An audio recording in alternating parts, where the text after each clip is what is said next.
Hey guys, it's Drew again. We all have them in our collection. Those cards that have such sentimental meaning that we always think about why we got them, who we were with, the details surrounding it, and never think about what we could get if we sold it. Well, I recently added a card from my want list to my collection that has such a great story and so much meaning to me that I just had to share it with you. So let's check it out.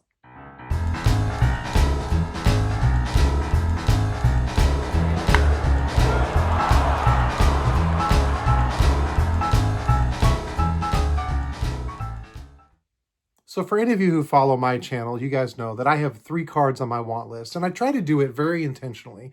I pick 3 cards at any time that I really am going for, and they have to have a meaning, a desire within me to want to get it. Not because it's cool or the player, although that's sometimes part of it, but a deeper meaning. And it takes a lot of research and time and thought for me to whittle it down to be able to find out which of the 3 cards I want. Well, I was able to pick one of those cards up thanks to a very special friend of mine. And it has such a great story behind it now for 2 completely reasons. One, I'm going to share the card and I'm going to share why I got the card. But then I'm going to share the second story. The story that, well, none of you guys know about. And it just makes it that much more meaningful to me. So the 3 cards that were on my want list were a 1933 Gaudi Paul Richards card. Also, a 1949 Leaf Joe DiMaggio card. It wasn't that one. And then finally, the 1949 Leaf Joe Gordon. And that's the actual card that I got. So I'm going to show you the card. I'm going to talk about why I got the card. And then I'm going to talk about the other story behind how I got the card. Hopefully you guys enjoy the story. So here's the card. The 1948-49 Leaf Joe Gordon card. And it's a beauty. Now, I love this set. It's one of those sets that I'm just astonished by it. I love the story behind it. I love the meaning, the players, how it was developed, when it came to market. There's just so much cool stuff about the story. And I don't have many cards from the set, but I did want this one. Now, why did I want a Joe Gordon? Well, he was a great player. He is in the Hall of Fame, former MVP. Joe Gordon, great player, and he was at the time when the Cleveland Indians. But why did I want this? Well, here's the thing about why I wanted this specific card, and not just any Joe Gordon card. One of the reasons is I really like the set, and so to get it in this set is great. But this shows him as an Indian. Of course, most of his career he played for the Yankees, and it's not that I don't want a Yankees card, but I don't want a Yankees card. But anyway, I just recently heard a story. I mean, I mean like within the last year. And this is a story that apparently is just well known, but for some reason, I'd never heard it before, ever. And when I heard it, I thought, how did I never hear this story? This is one of the greatest stories I've ever heard. So for those of you who may be like me a year ago and never heard it, I'm going to recount the story. For most of you who've probably heard it, well, skip to the part where I tell the other part of the story. But here it goes. So on July 5th, 1947, the Cleveland Indians had a new player. It was Larry Doby. He was bought from the Newark Eagles for $10,000. And unlike Jackie Robinson, who had just broken the color barrier just a few months earlier, this was not a long planned out process. Jackie Robinson spent a whole year playing in Montreal, and he got used to the fact that everyone kind of knew this was going to happen. They may not have liked it, but they knew it was going to happen. Larry Doby, no idea. The Indians, no idea. In fact, when when the news of Larry Doby first reached Lou Boudreau, the manager, he thought it was a joke. He didn't even believe it, but it was true. So Doby shows up.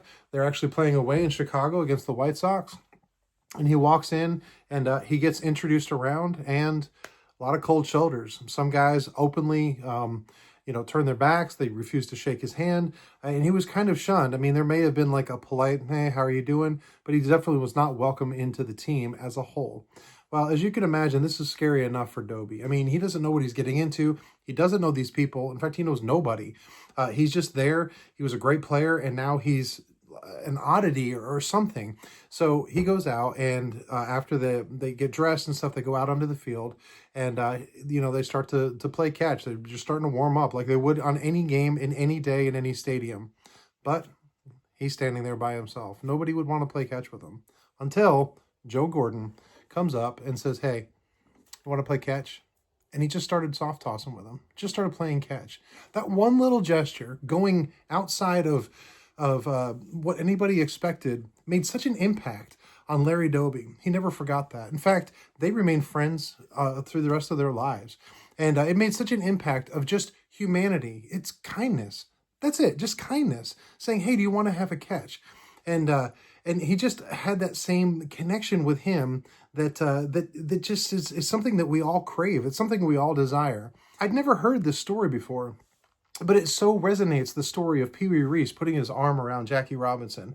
And while that may have come out in myths and more of story and tall tale than reality, the truth is Pee Wee Reese did make a friend and a teammate and welcome in Jackie Robinson. He was one of the ones that led the charge to help Robinson come into the Dodgers and be accepted of who he was. Well, Joe Gordon did the same thing. And when I've heard that story, I thought two things. First, how did I never hear the story before? But the second is, I got to get a card to represent that, because that is a story I want represented in my collection. I want to tell the story about Joe Gordon, who, while he was a perennial all-star, he only played in 11 seasons. Now, he did miss a couple to the war, as did a lot of players, but still, he wasn't Joe DiMaggio. He wasn't Stan Musial or Ted Williams. He was a great, solid player, and he was a good teammate, but he was a friend. He was a friend to other people. He went out of his way to do something for Larry Doby to welcome him in, and that was kindness. And that is why I wanted this card. Now, that explains the card. I'll show it off in closer. It's a great copy of it. The colors on it are great. It's perfect for my collection and what I want. The back is super clean. It's got a great little write-up of them. And it's just, I love the two-tone color of the background. So I'm so excited to have this. But here comes the better part of the story, at least for me personally, the more personal side. So this is not a secret. It's known, what my 3 cards were. And 2 weeks ago, I get a text from a friend, and I'm going to kind of keep this anonymous because he doesn't know I'm going to do this, but and I don't want to embarrass him, but he doesn't even know the full side of the story. I get a text from a friend, and he says, hey, I've got a friend selling the Doby card, or I'm sorry, the Gordon card. And I said, oh, really? He shows me a picture. I said, well, how much? He says, it's $100. And honestly, that was more than I was wanting to pay. My budget's kind of tight. I've been selling stuff and trying to save up for that big Joe DiMaggio, but I thought, man, I don't know. And he says, well, what were you hoping to pay? And I said, well, maybe 50 to 75. I mean, this is honestly a nicer copy than the one I was thinking I would end up getting. And so we talked back and forth. Well, at the same time, he had agreed to purchase something from me. And he said, hey, by the way, how much do I owe you? And I said, oh, it's $100 for what he owed me for one of those woodworked racks that I had shown off previously. And he said, well, let me get your PayPal and I'll go ahead and pay you for that. And I started thinking about it and I thought, you know what? How about this? They want $100. You owe me $100. Why don't you pay your friend and just have your friend ship it to me? Easy peasy. I'm going to get the card. Why not? I mean, I'm selling this stuff and I've been thankful. So I appreciate it. I mean, he reached out as a friend and he did this for me. And I do appreciate that.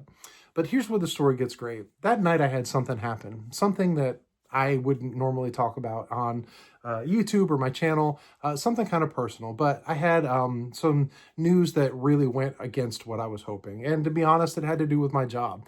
Now, I work in a very good company and I do my job and I don't talk about what I do. But I knew 11 months ago that they were going to be forming a new position and I really wanted that position. In fact, I had been keying up and gearing towards making a push to get that position. And it took 11 months for that finally to come open. And I went through the interview process and I thought I did really well. And, but I found out that night that I didn't get the job. 11 months I've been waiting for this opportunity to do something more of what I really wanted to do within the company. And it didn't work. I'm okay. I still have a job and I'm very thankful for that. So I'm not trying to complain about that. But it did bum me out. In fact, because I thought, did I waste a whole year? What have I missed? And you start getting the woe is me sort of thing. Well, the next morning I woke up. I didn't sleep very well at all. And I was really bummed about this. And I looked and I noticed that there was a transaction in my email that said so-and-so paid you $50. And I thought, why did they pay me $50? This is the same friend that, had agreed to pay his friend to get me the card. And then I realized in that moment exactly what had happened. He asked me, what were you going to pay for that card? And I said, I was hoping to pay $50. So what he did was he bought the card, paid the $100 to his friend, and then he paid me $50. The difference of what I didn't want to spend. It was $50. You know what? I have $50. I could have spent that and I whatever. But he didn't do that because he was trying to show off. He didn't know that I was really down because of this whole employment situation. He did it because he was kind, because he's a friend of mine, because he wanted to do something nice for me. And I thought, you know what? How much more perfect is the fact that this all went around? And I texted him and said, you didn't have to do that. He said, I wanted to do that.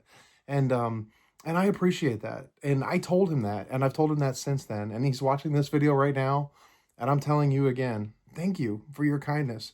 Because in that moment, I needed a little bit of kindness.